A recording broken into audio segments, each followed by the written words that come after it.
Ya, jadi sejarah potong rambut memiliki keunikan tersendiri. Bagaimana potong rambut itu dulu di era kolonial sebagai mata pencarian informal.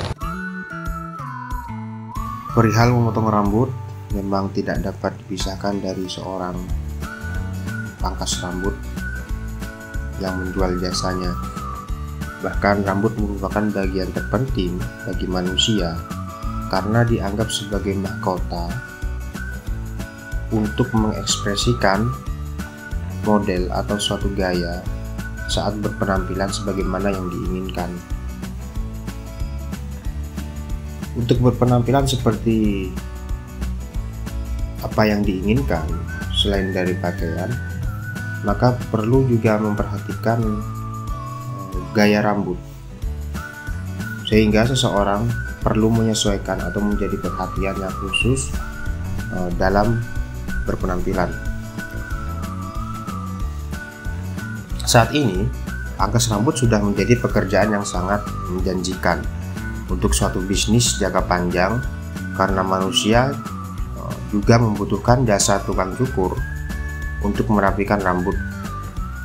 Pangkas rambut modern dapat ditemukan di daerah perkotaan atau di dalam mall, dan sedangkan pangkas rambut kelas menengah biasanya sering terlihat di daerah-daerah yang jauh dari pusat-pusat perkotaan, seperti di desa-desa. Sebenarnya profesi pangkas rambut sudah lama muncul di Indonesia, sebagaimana pada data sejarah yang tersimpan di dalam perpustakaan Belanda, bahwa tertera suatu gambar atau foto yang menandakan pangkas rambut muncul di kota-kota besar seperti Surabaya, yakni pada tahun 1910 dan 1930. Pangkas rambut sebagai pekerjaan sektor informal. Selain itu, pangkas rambut dulunya masih berpindah-pindah atau sifatnya yang masih nomaden. Perjalanan yang ditempuh cukup jauh karena profesi ini menjual jasanya dengan cara menelusuri setiap daerah. Ada yang menggunakan sepeda, ada juga yang berjalan. Dokumentasi foto Indonesia tempo dulu yang tersimpan dalam KITLV atau Koninklijk Instituut voor Taal en Volkenkunde yang bermarkas di Leiden, Belanda, terdapat sebuah foto pangkas rambut di kota Surabaya pada tahun 1917. Hal ini juga dapat ditandai bahwasanya pangkas rambut di Surabaya sebagai titik awal munculnya profesi ini, kemudian berkembang. Tetapi jauh sebelum munculnya profesi pangkas rambut di Surabaya, juga terdapat sebuah data yang mana pangkas rambut tertua di Jakarta sudah ada sejak tahun 1905. Umar Khayyam, seorang budayawan dan juga guru besar di Fakultas Sastra Universitas Gadjah Mada, Yogyakarta, mengatakan bahwa tukang cukur DPR adalah tukang cukur pitingan atau barber rakyat. DPR di sini yang berarti di bawah pohon rindang, yang mana dalam praktek mencukur rambut dulunya itu berada di bawah pohon yang rindang dengan peralatan yang masih cukup sederhana dan tidak menggunakan alat bantu atau listrik. Tahun 1911 terdapat sebuah foto dari karya Kek Hoyen yang berjudul Jember Salon de Hoy voor Lemon, yang menandakan bahwa foto tersebut diambil pada tahun 1911, yakni sebagai profesi tukang pangkas rambut di Kabupaten Jember. Di dalam foto tersebut nampak bahwa bagian tempelan di depan rumah digunakan sebagai beranda atau ruang tamu, tapi menjadi ruang usaha. Tampak papan iklan yang bertuliskan dalam bahasa Belanda Haarknipper Lemon, yakni salon pangkas rambut Lemon. Kabupaten Jember dikenal sebagai kota tembakau karena masyarakat Jember secara mayoritas diisi atau dihuni oleh orang-orang yang berasal dari etnis Madura dan juga etnis Jawa. Etnis Madura ini bekerja sebagai buruh perkebunan, yang mana letak dari pemukiman antara kedua etnis, yakni etnis Madura dan juga etnis Jawa, itu terletak di bagian yang berbeda. Bagaimana etnis Madura berada di bagian Jember Utara, kemudian etnis Jawa berada di bagian Jember Selatan. Praktek mencukur rambut dulunya menurut Anthony Red dilakukan untuk mengekspresikan suatu kesedihan yang mana ditandai oleh kepergian atau meninggalnya seorang raja. Jadi dalam praktek mencukur rambut itu sebenarnya juga ada beberapa makna yang terselubung di dalamnya. Bagaimana yang sampai saat ini juga kita dapat mengetahui bahwa tradisi pemotongan rambut gimbal di Dieng, ruatan yang terbentuk dalam ruatan itu juga merupakan makna yang memiliki nilai filosofis yang masih dipertahankan sampai saat ini, bahwa praktek pencukuran rambut itu sebenarnya bukan hanya mengenai fashion atau untuk menentukan suatu gaya, tetapi ada makna-makna tertentu, yakni sebagai wujud untuk mengekspresikan suatu kesedihan masyarakat dulu atas kepergian seorang raja. Periode awal kedatangan etnis Madura ke wilayah Jember khususnya, karena pangkas rambut yang ada di Jember itu secara mayoritas memang berasal dari Madura. Ini ditandai karena adanya ledakan arus migrasi yang cukup tinggi, yakni Undang-Undang Agraria pada 1870 yang memberlakukan agar rakyat pribumi untuk pergi ke Jember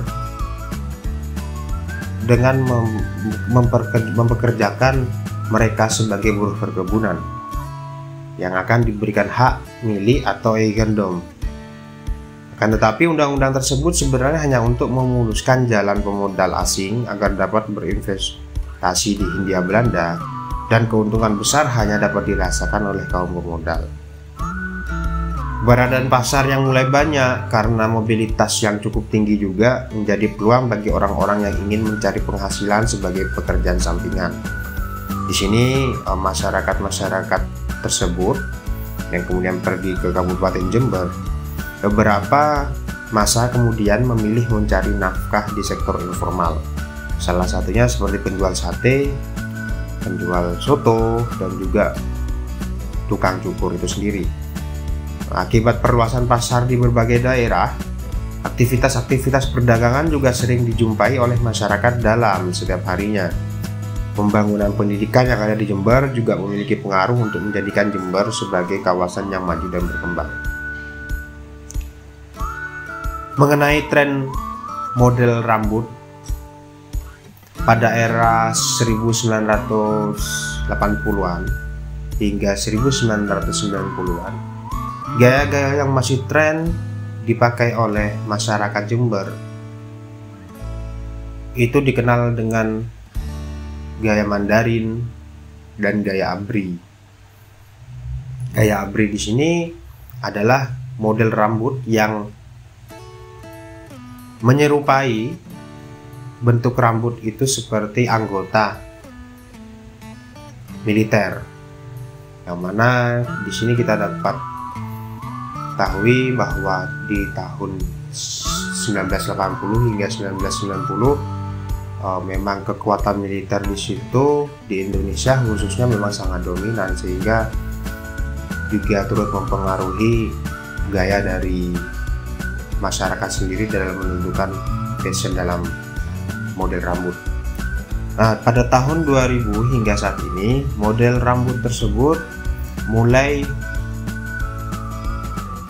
banyak ditemukan dari model gaya undercut, pompadour, kemudian French curl, dan masih banyak lagi. Mengenai gaya-gaya tersebut, gaya rambut atau model rambut seperti French curl dan undercut, sebenarnya model atau tren gaya rambut tersebut sudah eksis di tahun awal abad 19,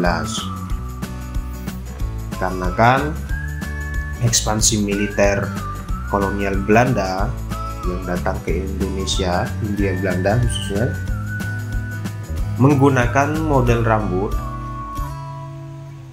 yang dinamakan undercut.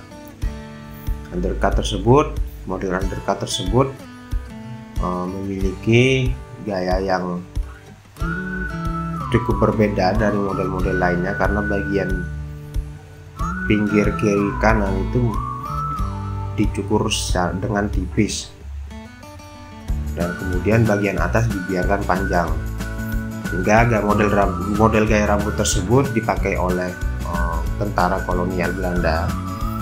Kemudian juga masyarakat pribumi juga akhirnya meniru gaya atau model rambut tersebut. Mengenai model rambut seperti pompadour dan lain sebagainya, itu juga sebenarnya berasal dari budaya barat, kemudian diterapkan oleh masyarakat pribumi. Seperti yang kita ketahui, foto-foto para pejuang kemerdekaan dulu, Bung Hatta juga dalam fotonya, dalam model rambut yang digunakan itu sebenarnya bergaya corak Eropa, yakni gaya pompadour. Ya, dari perkembangan pangkas rambut di Jember terdapat 3 golongan. Pertama, pangkas rambut pitingan. Kedua, pangkas rambut kelas menengah. Kemudian barbershop.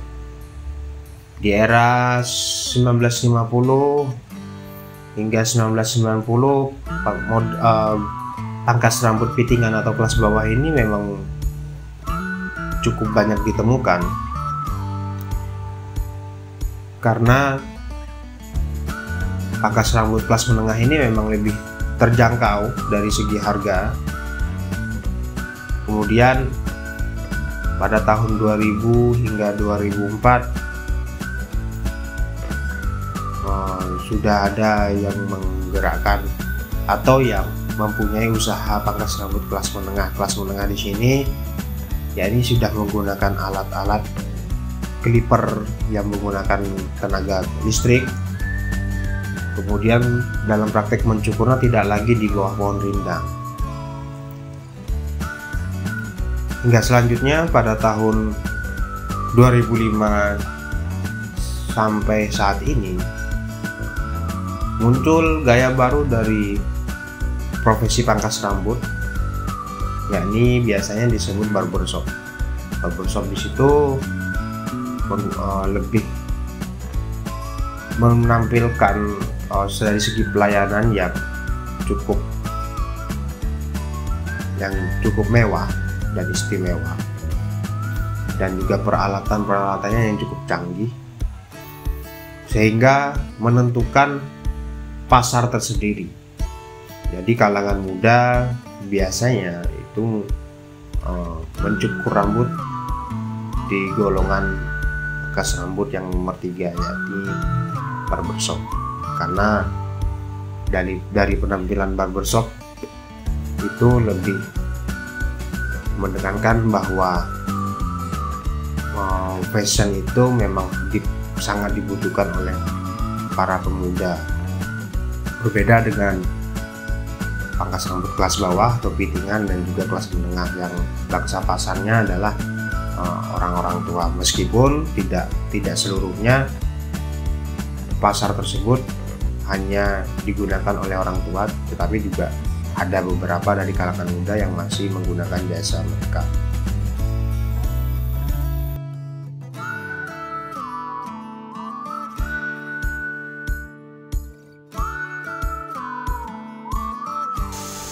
Sejarah ini saya angkat dari skripsi saya tahun 2020, karena mengenai pangkas rambut tidak hanya sebagai profesi, tapi dalam agama pun juga diatur atau membicarakan bagaimana memotong rambut dalam hal peribadahan.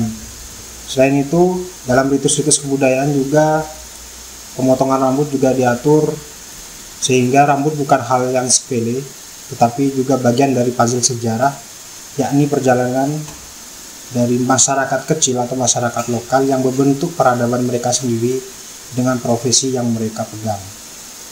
Jadi hal ini cukup menarik untuk dibicarakan mengenai pangkas rambut.